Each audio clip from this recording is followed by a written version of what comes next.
Appreciate everybody being here. It's obviously a really exciting time. Fun to be on 1660 Live. It's a new experience for all. I'll try to delay myself so you guys don't have to delay it yourself. But I was talking to Matt Larson on the way down here. It's just the things you take for granted now. You just walk down and then come right into the media room instead of walking over to the Fargo Dome to do these press conferences. A neat deal. And obviously last Wednesday was a really special day. It was quite the day, but it was a special one for all of us to see everything, kind of so many years of planning and so much hard work and effort by so many people to kind of come to fruition on Wednesday night was a special deal. And for us to be a part of it, for us to open it, we're very appreciative of that. Excited in the sense of some of the things that we saw on Wednesday night. I thought our guys came out and competed from the start. Obviously, there was a tremendous energy surrounding the day.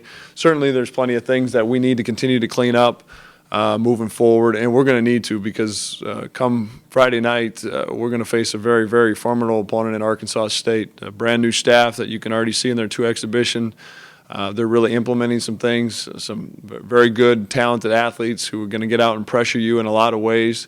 And so we're going to have our hands full. And we're off today in our normal prep situation where 3 days beforehand we are off.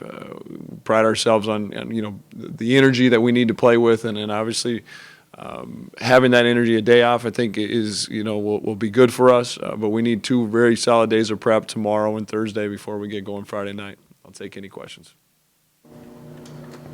Coach, did you get any sense that Dengu was going to kind of explode the way he did in that exhibition game? Yeah, I certainly think that's the name that keep coming up from everybody, from fans, from media, even within our offices. And I thought you saw a glimpse of what Dengu is right now. I mean, he is a special talent, and Dang has a bright future here. But in a sense, I think it's a lot of that's in the future. The young man only started playing basketball in 7th grade. Okay, that's 6 going on 7 years ago now, which in the grand scheme of basketball isn't very long when you think that most of our kids picked up a ball at 2 or 3 years old. The other part of that equation is he's a lot of that time spent on the 5, where he's been back to the basket, he's been on the block. Now we're asking him to do a lot of things on the perimeter. So you can see the flashes. You can also see a smart coach like Rich Glass is going to get him on a back door here and there too, where he just loses some of those things. Some of those things are new that he needs to go through some experiences. So I think as a whole, our team, the outside expectations, our staff in particular, we need to understand and taper our expectations. Dang is going to be a very good player here, and there's no question it's going to come. It's just when it's going to come. There's going to be some ups and downs, but that's what preseason's for, non-conference is for, getting ready for the league. You anticipate having AJ on Friday? That's going to be a game time decision. We got some encouraging news, but as much as the thumb might be a little healthier than we anticipated, you can't just throw him back in there, especially in the first game of the year. So we'll see if we're able to and how much we're able to get out of him the next couple of days of practice, and then we'll make those decisions. I would say we'll err on the side of not playing if there is any questions. True freshman going to go on Friday? Yeah, again, those are things that we'll formally announce come Friday, but I do anticipate at least a couple of them playing. Yep. How have you really seen Kai Cabela's kind of take a step forward this year after the way last year ended on a pretty good streak?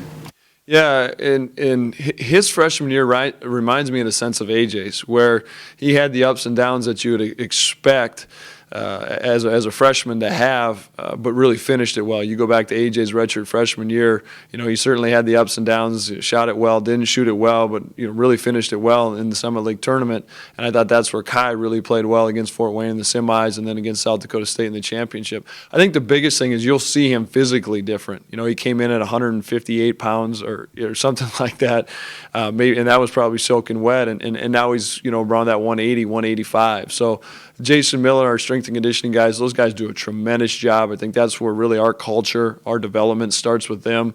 And Kai's certainly added the weight there too. And now it's just getting more comfortable. I think he's got a better understanding of what I'm looking for as a head coach, and he's more comfortable to come over and just talk through some things. I'm more comfortable with him to give him a little bit more leash, so to speak, to kind of just go with some things. And but also Kai's a game plan guy. Kai needs to know what's going on offensively, defensively, what teams are giving him, and Knowing he spends so much time in the office with Coach Olson, watching tape that, as we round into games too, I'm excited to see him continue to take the next steps. Curious to see the atmosphere in a game when it counts in the new place. Yeah, I'm really excited about it, and anticipate a great atmosphere. Really hoping for a special weekend. I know we tip things off Friday. Martin's got a game Saturday. The football game is obviously Saturday as well. Roger got it going in a great way on Sunday. I was here to be a part of that. I think the interesting part and the fun part for me is when you go up in the upper concourse and you're walking around and you look up. The ceiling's only 12 to 15 feet high from there. You feel like you can, Dan can probably run up and jump and touch that thing. And so what that tells me is that when it gets loud, when it gets raucous in here, that noise can only go down. And we had a tremendous experience at Shields Arena, but we're really excited to be in the Shields Center and make this a home as we continue to get comfortable. We're able to shoot in there this week. We're hopefully able to practice in there on Thursday a little bit too, and really making it a home for us and really gaining that home court advantage with our biggest ally, our students, there come Friday night. They comment at all about the shooting environment, what kind of a good place to good shooting, depth perception, that type of thing? I think in a good way from my perspective, there wasn't really any comments. When I went out there the other day, there was some lights. I thought, okay, this, that, but I didn't hear anything from the kids. I think, if there was, they were just so excited to be out there and to experience it. So, and I thought when we were locked in for the most part, Paul comes out and hits a couple of those jumpers and you see it and you gain some confidence. You just get used to it. You just make it too, and that's what'll be nice about this week, where we've been in there for a game now. We've been in there for a shoot around. We'll have some shoot around sessions. We'll have a practice in there, where it becomes that the newness wears off. There's a familiarity to it, and it really becomes a home court advantage. Elias, and I know it was an exhibition, but he was the first guy off your bench. That'd be a departure from last season. Is that something we can expect this year, and what have you seen from him as far as steps taken? Yeah, I think, and again, we've talked about it. We feel very comfortable with where we're at and a lot of our roles and situations, and maybe that's the one where there's still a little bit of uncertainty, but it's been great. Just challenged those guys between Spencer and Dylan in particular that just like a jump ball at the beginning of the game, the ball's up in the air. You got to go fight for it. You got to go compete for it on a daily basis. And I don't know. I mean, we'll see if it continues to play out. But that's a little bit of a luxury because I like both of those two kids. They both bring different things. We're looking for consistency. What are you doing consistently in your life? What are you doing consistently in the classroom? And then obviously our big thing is the way we recruit and the way we play is those things translate into how you play. And who's going to be rock solid? Who's going to consistently give us, for us as a staff to understand what you're going to give us. And knock on wood here, hopefully Dexter remains healthy. Dexter's going to get the bulk of those minutes. But for us to get those, 8 to 15 to some nights 20 minutes at the backup 5 spot, those are going to be a big spot for us. You talked about the atmosphere on Wednesday. Most teams, when they play their first regular season home game compared to their first exhibition game, it's a very different kind of thing.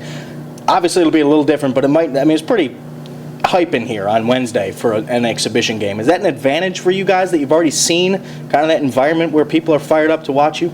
We certainly hope so. And then I think more so the advantage for us, too, is I think our guys. We talked about it before the exhibition. I'll tell you, the pregame speech, this isn't going to be a fire and brimstone. It's going to be the other way. There's going to be so much energy and excitement, in the building from our guys' standpoint to just get out there. A brand new season, a brand new arena, packed house, a very, very good opponent.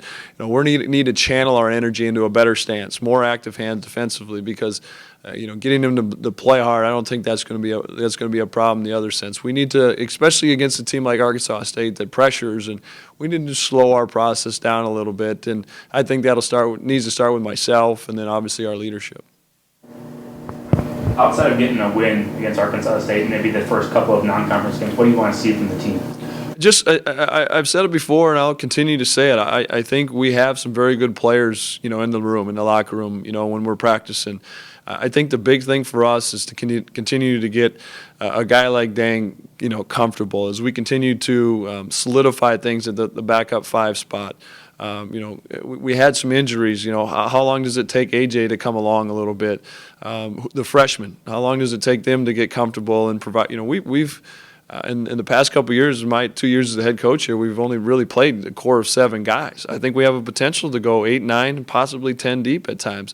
How do those things develop? Certainly winning, you're always going for wins, but I think the process is a big deal for us, especially in these first 10 to 15 games as we continue to move forward.